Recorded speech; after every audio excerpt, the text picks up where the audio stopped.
Hope all of you are fine at home.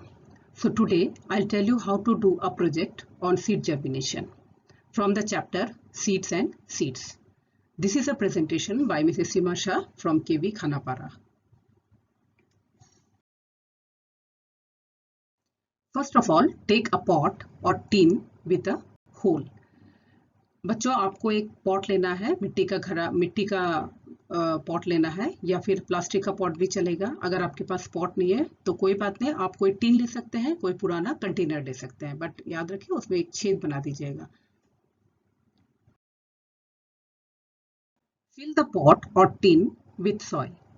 अब आपको क्या करना है, जो आपने जो कंटेनर लिया या पॉट या टिन लिया उसमें आप मिट्टी डाल देंगे और फिलअप कर देंगे।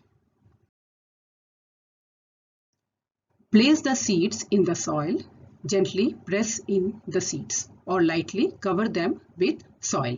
तो आपको क्या करना, जो आपका पॉट आपके पास है जिसमें आपने ऑलरेडी मिट्टी डाल दिया है, आप 5-6 दाना सीड्स का ले लेंगे और उसको मिट्टी में डालेंगे। फिर अपनी एक उंगली से उसको हल्का सा प्रेस करके, कम से कम आधा उंगली तक उसको प्रेस करके अंदर कर देंगे। फिर उसके ऊपर मिट्टी से ढक देंगे। Put water so that the soil moistens it. अब आपको उसके ऊपर पानी डालना है। एक्सेसिव पानी आप नहीं डालेंगे, बिल्कुल उसको पानी नहीं कर देंगे। आप उसमें हल्का सा पानी डालिए ताकि सॉइल में जो है वो पानी चारों तरफ सॉइल जो है वो एब्जॉर्ब कर ले।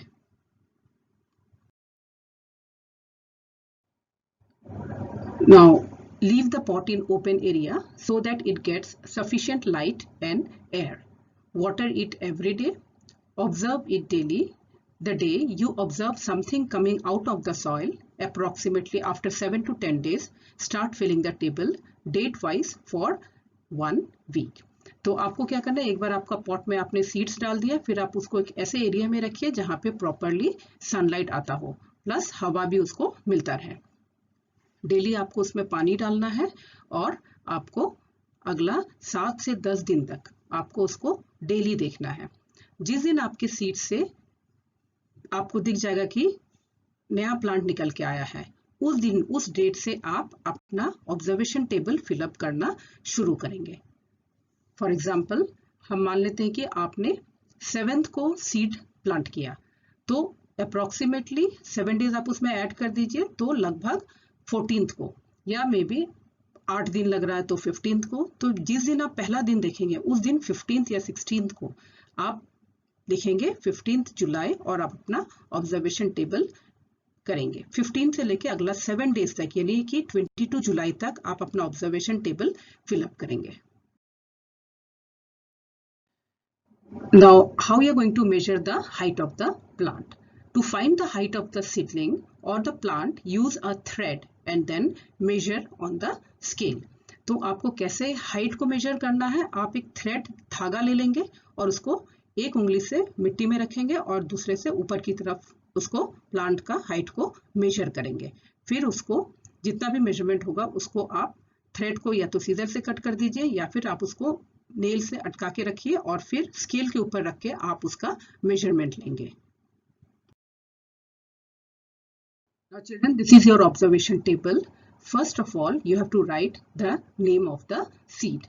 आपका सीड, आपको कौन सा सीड मिला, as per your roll number you are going to write down. It can be mustard, it can be coriander, it can be rajma. Okay. Then the date on which you planted them. मान लो आपने 7 जुलाई को seeds plant किए हैं, तो आप यहाँ पे 7 जुलाई लिखेंगे। अगर 8 को किया तो 8 जुलाई लिखेंगे। The day you observe something coming out of the soil, start filling the table.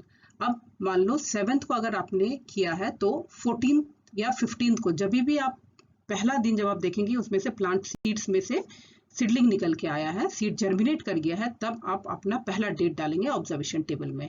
So it can be may be 15th या 16th of July.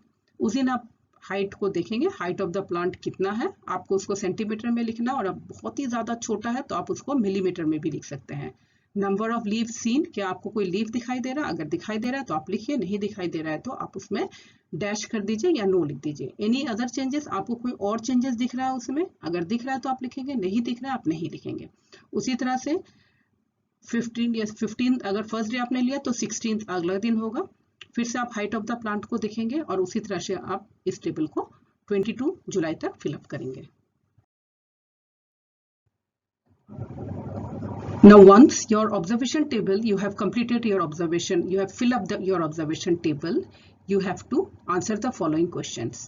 Observe the table filled by you and answer the following questions. You have to find out question number 1, how long did it take for the plant to come out from the soil? कितना दिन लगा plant को soil से या seedling को soil से बाहर निकलने के लिए?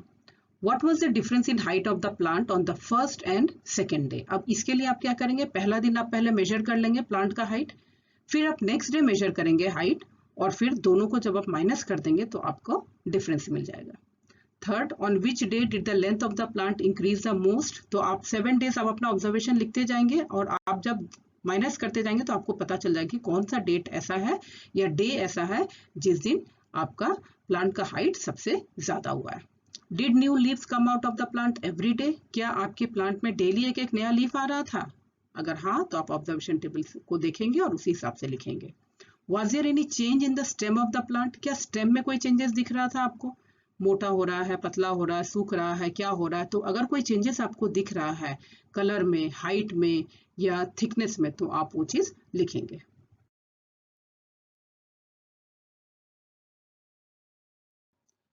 Now this is just for reference, growth of mustard seed. Now for the project word, children will be dividing the whole class into 4 groups and each group will consist of 15 students, roll number wise, and there will be one group leader of each group. So the group 1, it will be group A will have roll number 1 to 15 and they have to sow mustard seeds, यानी कि उनको सरसों का seeds जो है, जो बीज है वो लगाना है। जो ग्रुप बी होगा वो roll number 16 to 30 and they will so coriander या धनिया का सीड्स आपको ग्रो करना है। जो ग्रुप सी होगा वो रोल नंबर 31 to 45 होंगे और they are going to sow chana seeds. Group D roll number 46 to 60 they are going to sow rajma seeds. Now children, if you don't have say your roll number is in 1 to 15 and you don't have mustard at home, so no problem, you can go for other options also, but please try to take that seat which you have been allotted as per your roll number. मान लीजिए आपके पास जो आपके roll number के हिसाब से आपके पास वो सीट नहीं है तो कोई बात नहीं, आप ज्यादा सोचेंगे नहीं, आप कोई दूसरा सीट जो आपके पास अवेलेबल है उसको आप लेके अपना प्रोजेक्ट करेंगे। Now, question answer you are going to write down in your classwork notebook. Question number 1, what would happen if the plants do not get water? अगर आपके प्लांट को आपने पानी नहीं दिया तो क्या होगा? Obviously, we all know that water is required for the growth of the plant. So, if the plant do not get water, they would turn yellow or even dry up. तो वो yellow हो जाएगा और वो सूख के मर जाएगा। What is inside the seed? So, जब भी आप सीड्स को खोलते हैं तो आप देखेंगे कि वहाँ पे 2 cotyledons होते हैं, ठीक है? And embryo laying inside the seed. Embryo एक बेबी प्लांट होता है, वो भी आपको सीड के अंदर दिखाई देगा। How does a big plant grow from a tiny seed? तो we have seen the conditions of germination. तो जब भी सीड्स को appropriate water मिल जाता है, nutrients मिलता है, sunlight मिलता है और air हवा मिलता है, तो उससे क्या होता है? The tiny seed they absorb the water and nutrients from the soil and in presence of the sunlight and air grows into a new plant. तो इस तरह से वो एक नया प्लांट बन जाता है। Do some plants grow without seeds? क्या ऐसे भी प्लांट्स हैं जो बिना सीड्स के ग्रो करते हैं? Yes, there are some plants like potato, banana, rose, garlic, लहसुन जिसको हम बोलते हैं, जिंजर, अदरक हो गया, ऑनियन आप सबको पता, प्याज etcetera, they all grow without seeds.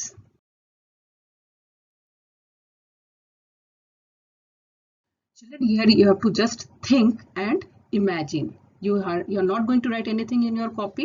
What you have to think is what would happen if plants could walk. अगर plants walk करना शुरू कर देते हैं, हमारे जैसा चलना फिरना शुरू कर देते हैं, रनिंग करना शुरू कर देते हैं, तो क्या होगा? सोचो सोचो।